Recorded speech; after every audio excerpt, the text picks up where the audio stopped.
자, 이번에는 수다학 파인드 매스 시즌2 함께 할 텐데요. 산업 속에서 일어나고 있는 여러 가지 문제점들을 수학이 속 시원하게 해결한 여러 가지 사례들을 만나보고 있습니다. 오늘은 생명과학과 수학에 대한 이야기를 저희가 준비하고 있어요. 생명과학과 수학 관련이 많습니다. 알고 계셨어요? 그럼요. 왜냐하면은 제가 이 수학 공부를 하면서 노화가 오고 갑자기 수명이 줄어드는 것 같고 그때부터 제가 알고 있었죠. 이거 수학하고 생명과학은 좀 관련이 많다. 그렇죠. 오늘 뭐 이런 얘기 하시려고 하는 거잖아요. 그런 게 아니라 정말 수학을 잘 활용해서 우리 몸이 건강해지고 우리 생명도 연장시킬 수 있는 이런 얘기를 하려는 거예요. 오히려 반대이거든요. 있을까요? 있습니다. 지금부터 저희가 파인드 매스 함께 보면서 확인해 보도록 하겠습니다.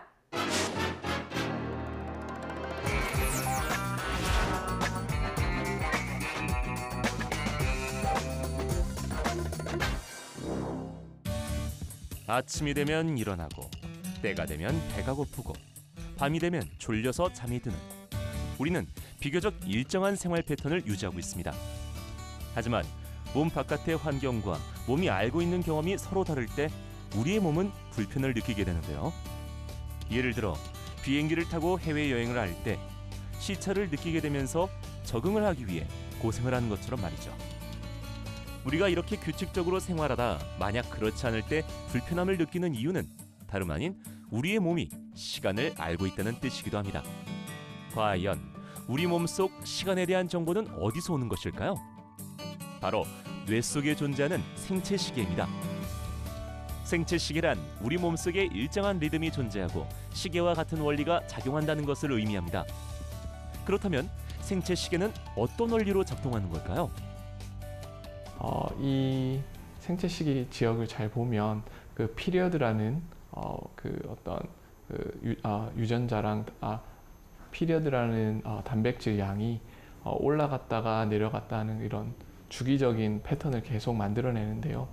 그 주기가 약 24시간인 그런 오실레이션을 만들어냄으로써 이 생체시계는 저희 몸속에 몸 다른 파트에 현재 시간은 몇 시이니까 이런 일을 해라 라는 것을 이제 알려주는 역할을 하는 게 이제 생체시계입니다. 예를 들어 피리어드 유전자가 우리 몸에 밤 9시라는 정보를 알려주면 멜라토닌이 분비되면서 곧 졸리기 시작합니다. 그리고 아침 7시라는 정보를 알리면 멜라토닌 분비가 중지되고 우리는 잠에서 깨어나 하루를 생활하게 되는 겁니다. 이러한 생체시계의 작동 원리를 밝혀낸 공로로 미국의 제프리 홀, 마이클 로스바시, 마이클 용 교수는 2017년 노벨 생리의학상을 수상했는데요. 하지만 생체시계의 비밀을 풀기 위해 여전히 연구돼야 할 부분이 남아있었습니다. 생체시계를 작동시키는 원리는 그 피리어드란 물질이 올라갔다 내려갔다 하는 그 오실레이션, 즉 주기적인 패턴을 24시간마다 만드는 게 핵심인데요. 그럼 그 업 앤 다운, 즉 오실레이션은 어디서 오는 것일까? 많은 생명과학자들이 연구를 해서 소위 말하는 음성 피드백 룹 이러한 것을 통해서 만들어낸다는 것을 알게 되었어요. 근데 다른 시스템에서는 그런 음성 피드백 룹이 있어도 항상 이런 오실레이션 혹은 업 앤 다운이 생기지는 않아서 그 얘기는 뭔가 추가적인 조건이 더 필요하다는 얘기, 컴포넌트가 필요하다는 얘기인데, 요소가 필요하다는 얘기인데 그게 뭔지가 궁금했었어요. 즉 생체시계의 주기적 현상을 발생시키는 추가적인 조건을 찾기 위해 연구가 시작되었고 이는 다름 아닌 수학자에 의해 밝혀지게 되었습니다. 수학자들은 미분 방정식을 이용한 수리적 모델을 만들어 생체시계를 구성하는 복잡한 분자들을 대입하고 이를 컴퓨터 시뮬레이션을 통해 다양한 실험을 실시했습니다. 자, 그렇다면 왜 미분 방정식을 사용하는지 조금 더 쉬운 이해를 위해 학교에서 많이 풀어봤던 문제를 함께 볼까요? 우리는 자동차가 어떤 속도로 움직일 때 목적지에 도착하는 시간은 몇 시일까라는 문제를 자주 접하게 됩니다. 이때 구하고자 하는 것이 바로 시간이 지남에 따라서 미래가 어떻게 변화할까를 예측하는 것인데요. 이 과정에서 필요한 수학이 바로 미분 방정식입니다. 그리고 이러한 원리는 생명 시스템에도 같은 방식으로 적용됩니다. 이번 연구에서는 어떠한 분자가 상황에 따라 어떤 화학 반응을 일으키는지 등을 측정했는데요.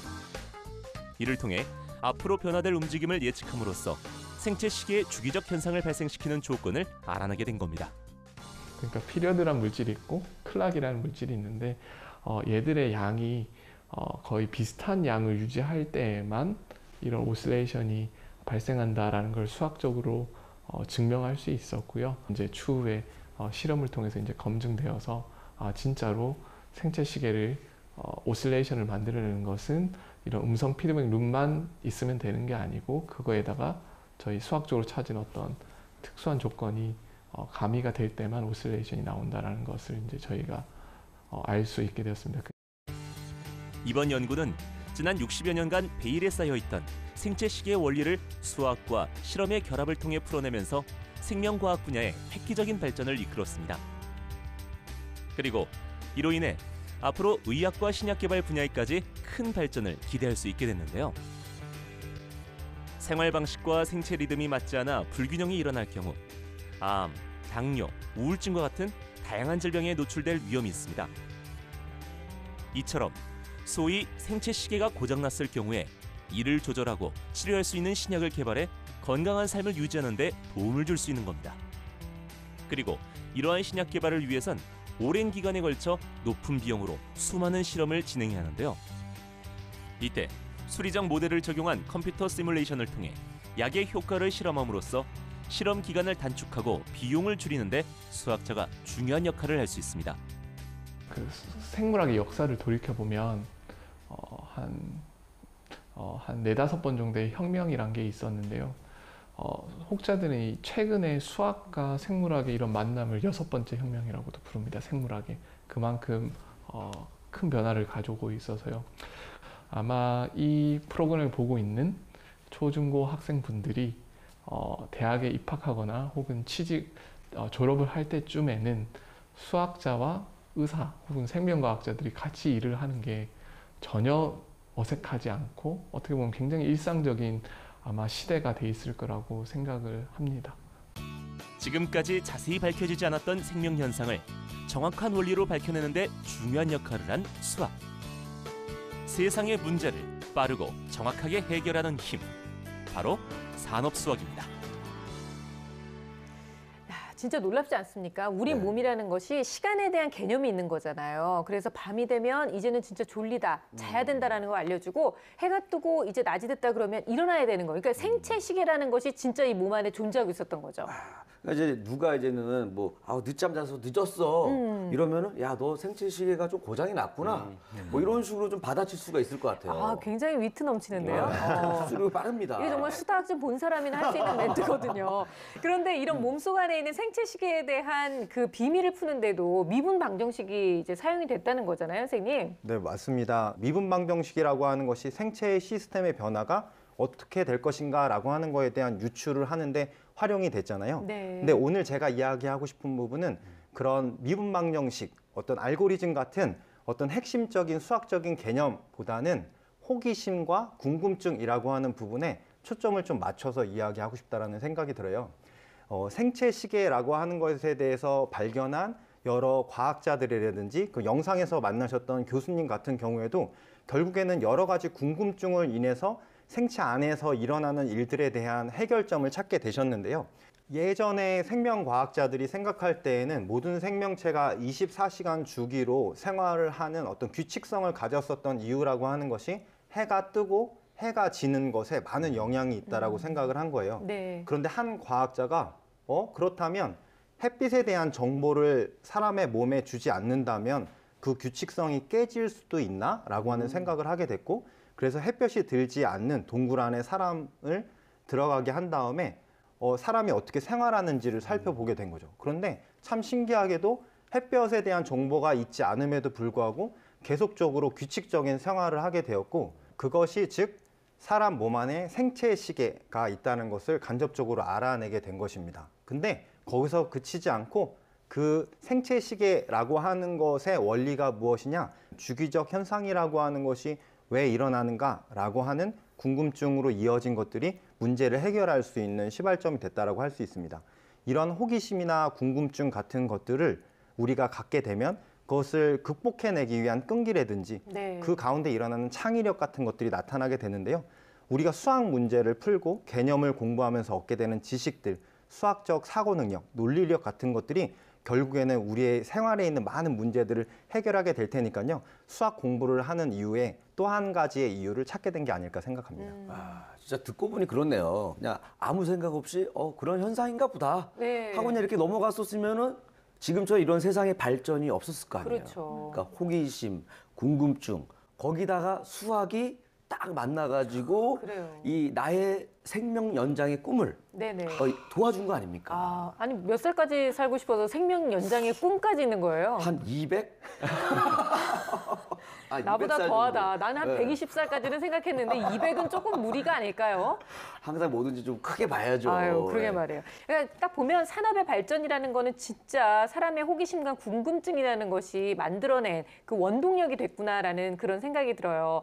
근데 사실 식물도 그렇죠, 동물도 그렇죠, 거기다가 뭐 세포? 뭐 이런 거를 생각하면 우리가 생명체라는 거는 굉장히 다양하게 존재를 하잖아요. 그러니까 생명과학이 앞으로 이 수학의 도움을 받게 될 일들은 훨씬 더 많아질 수도 있겠다는 생각이 드는데요. 그럼요. 생명과학의 종류가 굉장히 다양하죠. 식물학, 동물학, 그리고 뭐 분류학, 유전학, 미생물학 굉장히 그러네요. 많잖아요. 맞다. 네. 그리고 우리 몸의 중요한 유전 물질인 DNA 들어보셨죠? 네. 그 DNA의 요 발전에도 수학이 굉장히 크게 활용이 됐습니다. DNA가 어떤 모양인지 아세요, 이리 씨? 뒤에는 약간 그 꽈배기 모양 그거 아니에요? 오, 맞아요. 네. 비슷해요. 그러니까 DNA는 두 가닥의 사슬이 이렇게 나선형 구조로 이렇게 만들어져 있는데요. 왜 이런 모양인지에 대한 이유를 수학이 밝혀냈던 거죠. 네. 두 가닥으로 되어 있으면 하나가 망가졌을 경우에도 이제 유전 정보를 지킬 확률이 굉장히 높아지고요. 그리고 또 DNA가 유전적으로 그 형질을 발현하기 위해서는 이게 풀어졌다가 다시 그 나선형으로 꼬여야 되는데 이 나선형 모양으로 되어 있으면은 풀어졌다가 다시 만들 때 엉킬 위험성이 굉장히 줄어든다고 합니다. 그래서 그런 이유를 또 다 밝혀냈고요. 그리고 DNA가 이제 스스로 복제를 해야 되는데 이제 DNA 복제가 이루어질 때는 그 세포 속의 효소가 잘라내는 형식을 취하고 있는데요. 이게 또 함부로 막 잘라내는 게 아니라 그 규칙을 가지고 일정한 형식에 따라 잘라내야지 복제가 잘 이루어지고 DNA를 잘 보존할 수 있잖아요. 네. 그 규칙을 수학자들이 밝혀냈습니다. 수학자들이 생명학자들에게 안내를 해줬고요. 그리고 또 이렇게 잘라내고 나면 그 꼬임들, 조각들이 어떤 게 짝인지 어떤 정보를 가지고 그쵸. 있는지 구별을 네. 해내야 되잖아요. 다 비슷비슷하잖아요. 이런 것도 수학이 다 밝혀냈습니다. 그러니까 언뜻 보면 생명과학하고 수학하고 무슨 상관이 있지라고 생각하실 수 있는데 21세기 들어서는 이렇게 생물학자들이 수학을 활용하는 그 빈도나 이런 횟수들이 굉장히 많이 늘어났고요. 생물이 발전하는 데 있어서 수학이 한 걸음 앞서는데 1등 역할을 했다고 할 수 있습니다. 그래요. 영상에서도 봤다시피 미래에는 이 생명과학이 더욱더 발전을 하게 될 거고 또 융합 연구도 활발하게 이루어질 것 같은데요. 이 생명과학과 수학, 미래의 전망은 어떻게 보세요, 선생님? 아주 크죠. 이제 과거에는 생명과학의 수학이 차지하는 비중이 뭐 계산, 통계 이 정도였다 그러면 이제 빅데이터가 많이 활성화되면서 전 세계적인 데이터들이 한 군데로 모이고 그걸 해석하는데 수학이 들어가고 그래서 그 화면에서 보신 박사님께서 말씀하신 것도 수학과 생물학에 만난 것이 생물학의 6번째 혁명이다 할 정도로 그래요. 굉장히 네. 큰 혁신이라고 볼 수가 있고요. 이런 연구는 생물 본질에 대한 거 내지는 생명 과정에 대한 쪽으로 나가기 시작을 했는데 그 중에 하나가 이제 생체 시계라는 거죠. 생체 시계가 잘못되면 여러 가지 질병이 생기고 생체 시계에는 여러 가지 변인들이 존재를 하게 되는데 이런 것들 생체 시계를 이용해서 그 신약들을 개발하게 되는데 여기에서도 변인과 결과 간에 나오는 많은 것들을 수학적 모델링으로 풀어나갔다는 거죠. 네. 그러니까 생체 시계를 연구를 통해서 신약 개발에 수학적 모델링이 들어갔다는 것만 봐도 이제 수학과 그 생명과학이 어떻게 연결될지에 대한 생각을 할 수 있고요. 실제로 이제 미국 같은 경우에서는 그 생명과학자의 약 15% 정도가 수학 전공자라고 합니다. 그래서 우리나라 고등학생들 보면 그 나는 생물 할 건데 무슨 수학이냐 이렇게 생각할지 모르겠지만 지금 수학을 많이 공부하고 그 생명과학이나 생물을 공부한다면 앞으로 생명과학 분야에서 수학이 많이 쓰임이 있을 거기 때문에 네. 훨씬 더 유능한 생명과학자가 될 수 있을 거라고 보입니다. 이리 씨, 네. 200살까지 살 건데 네네. 다시 수학 공부 열심히 해서 생명과학 분야에 좀 뛰어드는 건 어때요? 아니 지금 다시 수학 공부를 하면 네. 수명이 더 줄 것 같아요. 그냥 편하게 또 살겠습니다. 그렇네요. 네, 아, 편하게 살겠습니다. 아니 워낙 미래 전망이 좋다니까 그렇게 기왕에 오래 살려면 좀. 이건 다른 애들이 해야지. 아, 그래야 돼요? 아, 연산 그래요? 정도를 해서 치매 예방을 하는 건 효과가 있을 것 같아요. 이 정도는 괜찮아요. 이 정도는 그래요. 괜찮아요. 오늘 우리 시청하고 있는 학생들 중에서 수업도 열심히 하고 또 생명공학 쪽에 좀 많은 그 공부들을 해서 우리 이리 아저씨가 200살까지 살 수 있도록 많은 도움 주길 바랍니다. 아, 그리고 수학만 잘하는 게 아니라 오늘 나왔던 얘기 중에 제일 중요한 건 호기심과 궁금증 그리고 끈기를 가지고 끝까지 도전해야 된다는 것. 이게 가장 또 중요한 교훈이 아니었나 싶습니다. 자, 오늘 수학은 여기까지고요. 저희는 다음 시간에 더 다양한 내용 가지고 찾아오도록 하겠습니다. 고맙습니다.